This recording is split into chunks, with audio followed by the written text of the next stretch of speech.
प्रश्न ऋषियों का। बोले सूत जी ज्ञानी 25वें अध्याय में सुनो श्री हरि की वाणी। धर्मदत्त जी कहने लगे, तीर्थ में दान और व्रत आदि सत्कर्म करने से मनुष्य के पाप नष्ट हो जाते हैं, परंतु तू तो प्रेत के शरीर में है, अतः उन कर्मों को करने की अधिकारिणी नहीं है। इसलिए मैंने जन्म से लेकर अब तक जो कार्तिक व्रत किया है उसके पुण्य का आधा भाग मैं तुझे दे देता हूँ, तो उसी से सद्गति को प्राप्त हो जाए। इस प्रकार कहकर धर्मदत्त ने द्वादशा अक्षर मंत्र का श्रवण करते हुए तुलसी मिश्रित जल से जो ही उसका अभिषेक किया, त्यों ही वह प्रेत योनि से मुक्त हो प्रज्वलित अग्निशिखा के समान तेजस्वी एवं दिव्य रूप धारणी देवी हो गई और सौंदर्य में लक्ष्मी जी की समानता करने लगी। तदंतर उसने भूमि पर दंड की भांति गिरकर ब्राह्मण देवता को प्रणाम किया और हर्षित होकर गदगद वाणी में कहा, हे द्विश्रेष्ठ, आपके प्रसाद से आज मैं इस नरक से छुटकारा पा गई। मैं तो पाप के समुद्र में डूब रही थी और आप मेरे लिए नौका के समान हो गए। वह इस प्रकार ब्राह्मण से कह रही थी कि आकाश से एक दिव्य विमान उतरता हुआ दिखाई दिया। वह अत्यंत प्रकाशमान एवं विष्णु रूपधारी पार्षदों से युक्त था। विमान के द्वार पर खड़े हुए पुण्यशील और सुशील ने उस देवी को उठाकर श्रेष्ठ विमान पर चढ़ा दिया। तब धर्मदत्त ने बड़े आश्चर्य के साथ उस विमान को देखा और विष्णु रूपधारी पार्षदों को देखकर साष्टांग प्रणाम किया। पुण्यशील और सुशील ने प्रणाम करने वाले ब्राह्मण को उठाया और उसकी सराहना करते हुए कहा कि हे द्विश्रेष्ठ, तुम्हें साधुवाद है, क्योंकि तुम सदैव भगवान विष्णु के भजन में तत्पर रहते हो, दीनों पर दया करते हो, सर्वज्ञ हो तथा भगवान विष्णु के व्रत का पालन करते हो। तुमने बचपन से लेकर अब तक जो कार्तिक व्रत का अनुष्ठान किया है उसके आधे भाग का दान देने से तुम्हें दूना पुण्य प्राप्त हुआ है और सैकड़ों जन्मों के पाप नष्ट हो गए हैं। अब यह वैकुंठ धाम में ले जाई जा रही है। तुम भी इस जन्म के अंत में अपनी दोनों स्त्रियों के साथ भगवान विष्णु के वैकुंठ धाम में जाओगे और मुक्ति को प्राप्त करोगे। धर्मदत्त, जिन्होंने तुम्हारे समान भक्ति पूर्वक भगवान विष्णु की आराधना की है वे धन्य और कृतकृत्य हैं। इस संसार में उन्हीं का जन्म सफल है। भली भांति आराधना करने पर भगवान विष्णु देहधारी प्राणियों को क्या नहीं देते हैं।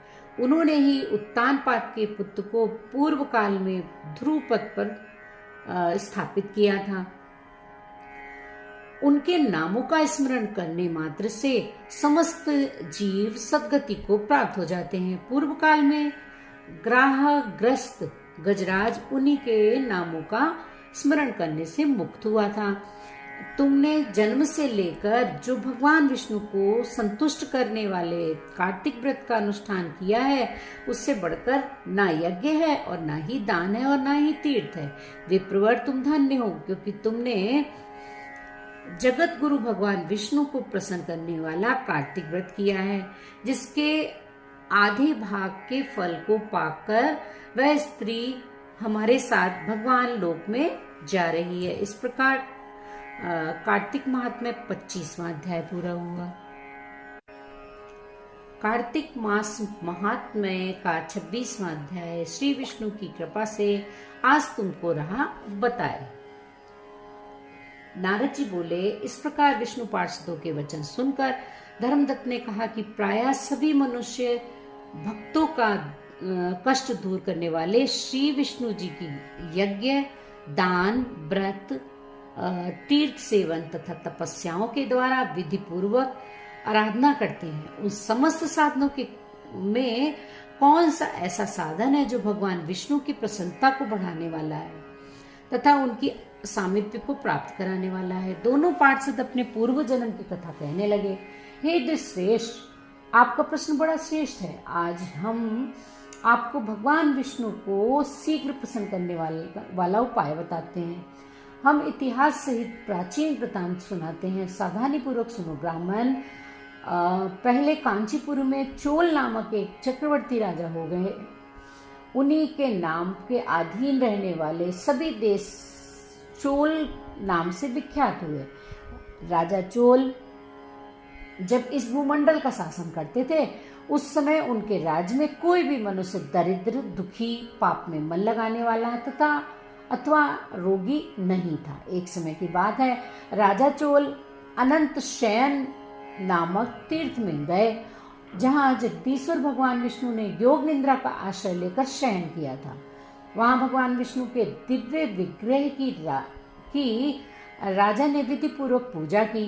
दिव्य मणि, मुक्ता फल तथा सुवर्ण के बने हुए सुंदर पुष्पों से पूजन करके साष्टांग प्रणाम किया।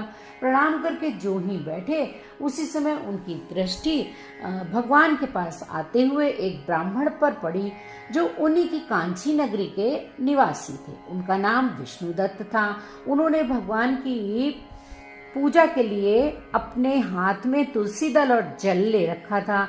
निकट आने पर उन ब्राह्मण ने विष्णु सूक्त का पाठ करते हुए देवादिदेव भगवान को स्नान कराया और तुलसी की मंजरी तथा पत्तों से उनकी विधिवत पूजा की। राजा चोल ने जो पहले रत्नों से भगवान की पूजा की थी, वह अब तुलसी पूजा से ढक गई।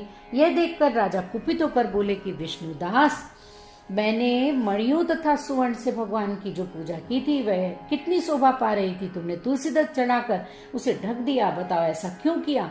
मुझे तो ऐसा जान पड़ता है कि तुम दरिद्र और गंवार हो, भगवान विष्णु की भक्ति को बिल्कुल नहीं जानते।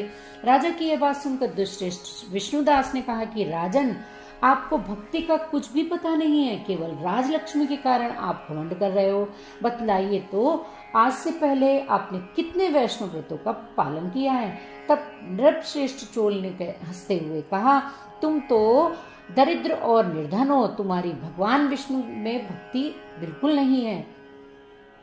तुमने भगवान विष्णु को संतुष्ट करने वाला कोई भी यज्ञ और दान आदि नहीं किया है, और ना पहले कभी कोई देव मंदिर ही बनाया है। इतने पर भी तुम्हें अपनी भक्ति का इतना गर्व है। अच्छा, तो ये सभी ब्राह्मण मेरी बात सुने। विष्णु के दर्शन मैं करता हूँ या यह ब्राह्मण, इस बात को आप सब लोग देखें और हम दोनों में से किसकी भक्ति कैसी है, यह सब आप लोग स्वतः ही जान लेंगे। ऐसा कहकर राजा अपने राजभवन को चले गए। वहां उन्होंने महर्षि मृदुल को आचार्य बनाकर वैष्णव यज्ञ प्रारंभ किया।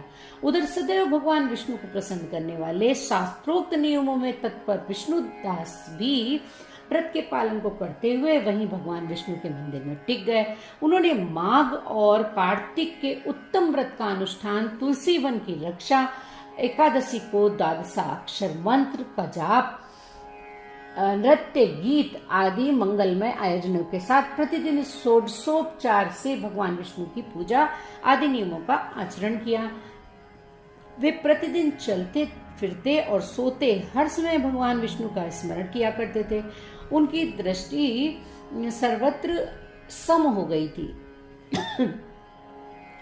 वे सब प्राणियों के भीतर एकमात्र भगवान विष्णु को ही स्थित देखते थे। इस प्रकार राजा चोल और विष्णुदास दोनों ही भगवान लक्ष्मीपति की आराधना में संलग्न थे। दोनों ही अपने अपने व्रत में स्थित रहते थे और दोनों की ही संपूर्ण इंद्रियां तथा समस्त कर्म भगवान विष्णु को समर्पित हो चुके थे। इस अवस्था में उन दोनों ने दीर्घ काल बिता दिए। इस प्रकार कार्तिक महात्म्य का अध्याय 26 पूरा हुआ। तो आज मैंने अध्याय 25 और अध्याय 26 दोनों बताए हैं। अगर आपको वीडियो पसंद आई हो तो प्लीज वीडियो को लाइक और चैनल को सब्सक्राइब करिएगा। Thanks for watching. जय श्री कृष्ण।